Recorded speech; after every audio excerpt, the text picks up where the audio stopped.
Good morning, friends. So I really wanted to take some pictures of the Disney Dream from outside, and I didn't know where I was going to have the best opportunity to do that. So at the beginning of day 2, when we were docked in Nassau, I got off the ship just so that I could walk up and down the pier and take pictures, because it's such an amazing looking ship. We weren't planning on going into Nassau at all. We were going to spend the whole day just on the Dream.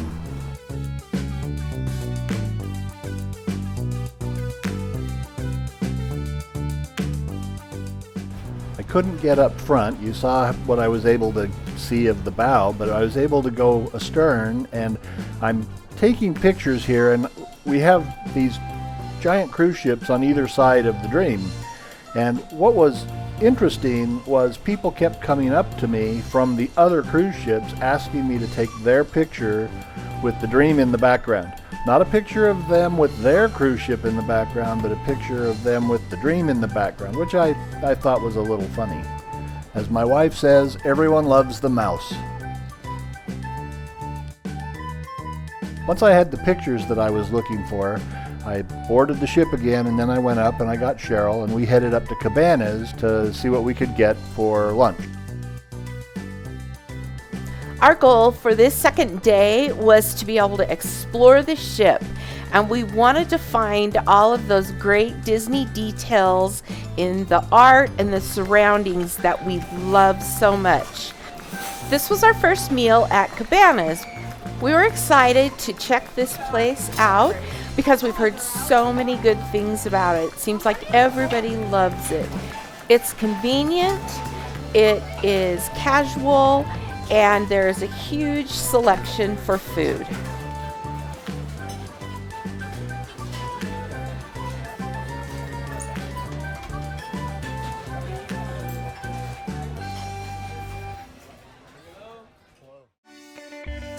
On this wall that everyone walks by in Cabanas is this masterpiece of tile art.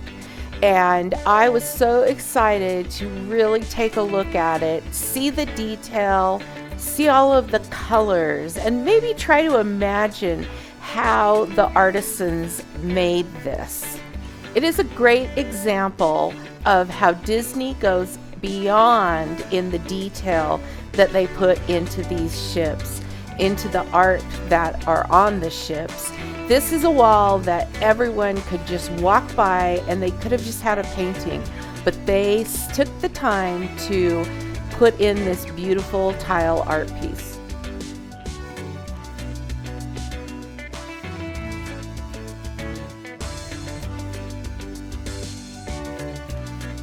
One of the other things that was so striking in Cabanas were these beautiful sand reliefs of the castles from all of the Disney parks.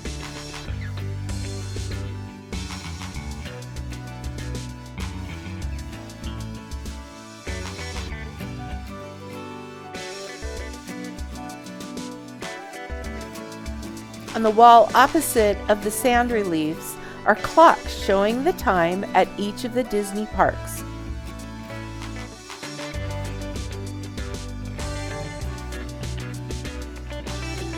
We started to think about other references that we had seen on the ship to the parks worldwide. We realized that the Disney ships are just an extension to the Disney experience that you can have all over the world.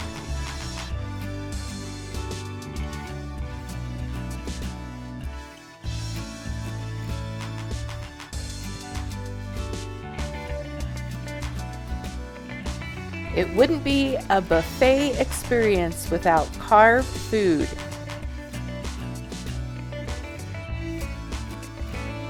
We loved having the soda fountains in Cabanas, and they were free.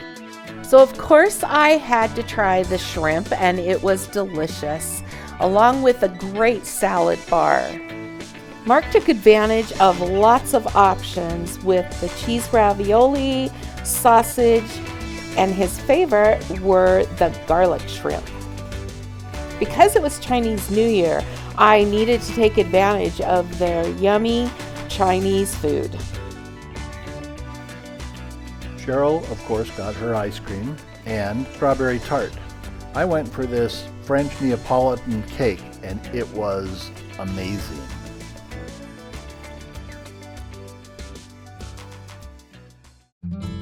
After lunch, we decided to spend some time wandering around the ship to look at all of the art that is everywhere. You can't go anywhere on the ship without there being art.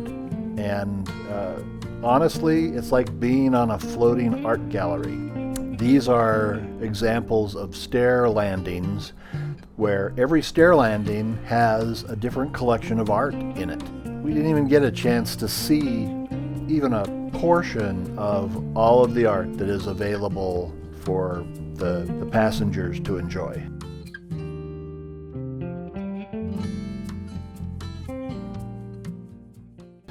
They also have these enchanted art pieces around the ship. This is an example of just one, and when you activate it, it plays a portion of a classic cartoon.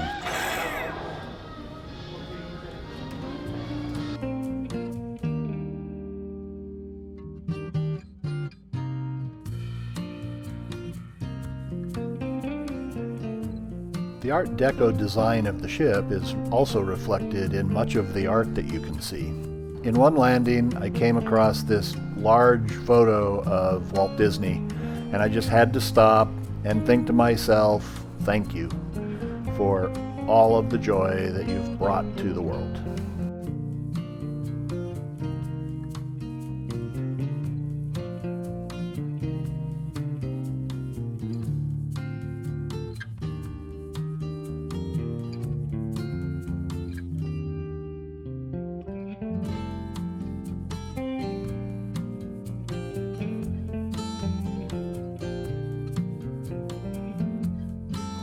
By far, the most beautiful space in the ship is the atrium, and it is dominated by this spectacular chandelier. It was made in northern Italy. It is 22 feet in diameter, and it comes down 13 feet from the ceiling. It is 24 karat gold plated and is composed of over 88,000 beads of crystal.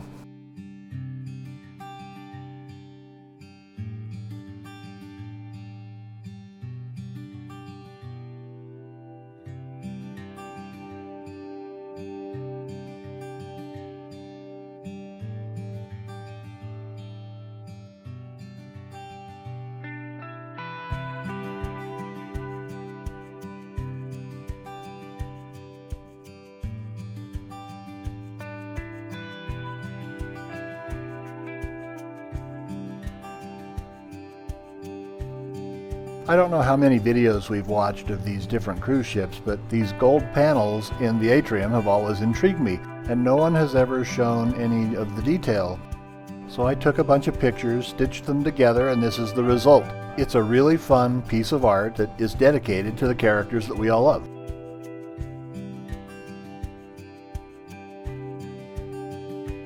Another example of amazing pieces of art that people just walk past are these mosaic tiled pieces that are just off of the atrium.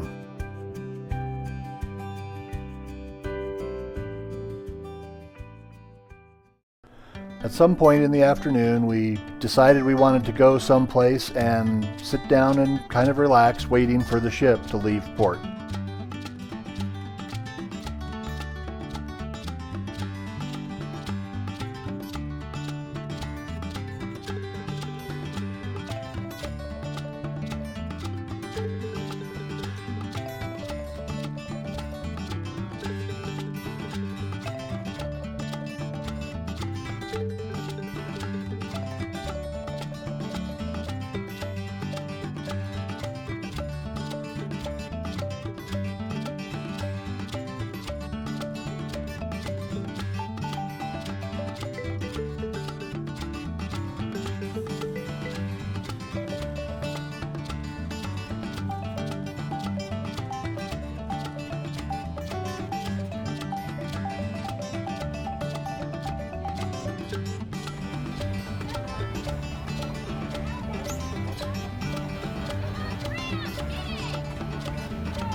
It was about 5 o'clock in the afternoon when we said goodbye to Nassau and the ship started to pull back out to sea.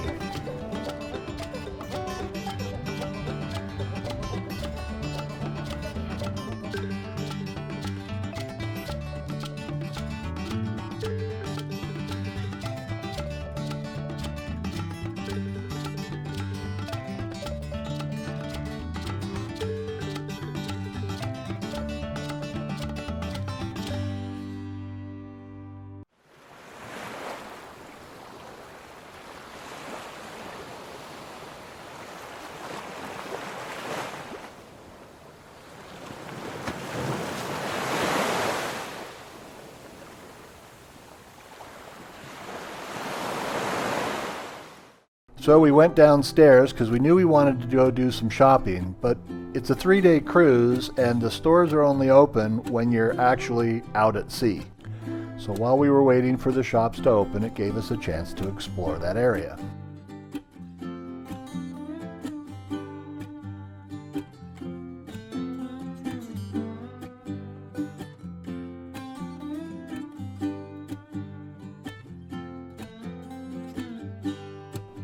We just happened to be in the right spot when along comes Mickey Mouse. And it was really fun as we were exploring the ship to see the characters interacting with the guests.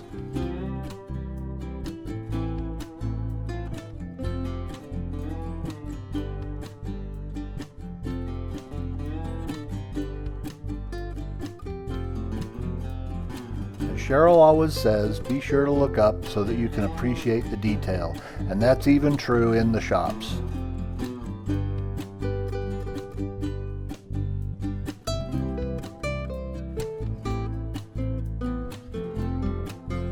While Mark was looking up, I was looking at all of the different merchandise that there was to get. One of the things we love are the mystery packs of the Wishables, and they had special ones just for the cruise. Yep. This is what we're gonna do. This is our magic. So, which character do you prefer in these two? Pluto, Donald, or Goofy? Or Goofy. Alright, we're gonna do this one first. San Kazan. Something of these two, please. Ready? Yes! It's a daisy. It's okay! Oh, he's tricking us!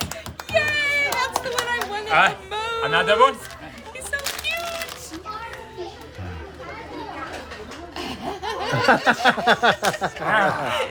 cute! He felt them up for me. So this is... He's gonna tease me now, so even if he And this says... is Daisy. I've been there the series. It's Daisy. It's a crocodile. I like the Daisy. She's cute. And which one did you think it was? I said this was my last. I didn't guess. He did. No. It's just. Hey, Z, come with me. The magic of Disney. You are magic. Yay! Thank you so much. Hold them and take a picture. There we go. That's what we do the best. Magic. As usual, it's the cast members who make the experience truly magical. On every Caribbean cruise, they also have Mickey's Pirate Night, and it starts as soon as they pull out of port.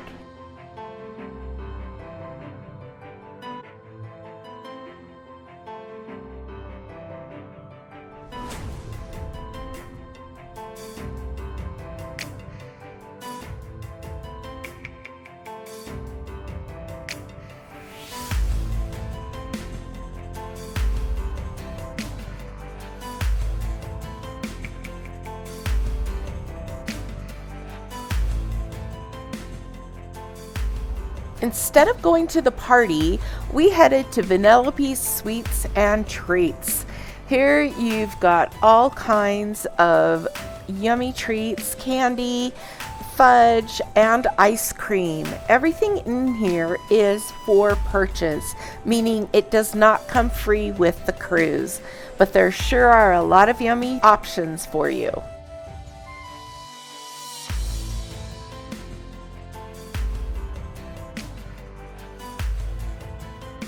Our dinner that night was at the Enchanted Garden.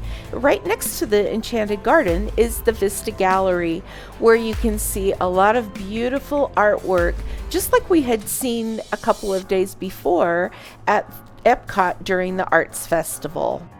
As we entered the Enchanted Garden, you certainly did feel as if you were in a beautiful garden pavilion. We were actually surprised that we didn't have a separate menu for Pirate Night, but it turns out that only on the 4-day and longer cruises do you have a real Pirate Night menu. The food, of course, though, was delicious. Mark started out with the applewood bacon wild mushroom tart. I had a cucumber garden roll. It was delicious and very refreshing. Next came the cream of green asparagus soup. And then I had the grilled sirloin steak. I made sure to ask for the double baked potato because it looked so delicious on Mark's plate. He, of course, had the prime rib. Dessert's the most important, and I had the orange yogurt cake, and Mark switched and had the brownie chocolate sundae. This was a beautiful place to eat, and we really enjoyed our evening there. One of the things that make Disney dining on cruises so unique are that your servers travel with you from restaurant to restaurant. We loved our servers. They were so awesome, and we were really happy to be able to see them every time we walked through the doors of another restaurant. So at the end of day 2, another great day on the Disney Dream, we came back to our stateroom to towel animal number 2. What do you think it is? Well, that's day 2. I hope you loved it as much as we did. Make sure you subscribe and set your notifications because you will not want to miss day 3. Castaway Cay is one of the reasons we went on this cruise, and it will be so much fun to share it with you. If you haven't seen the other videos from our cruise, make sure you click in the top right-hand corner. Thanks for joining us on this journey.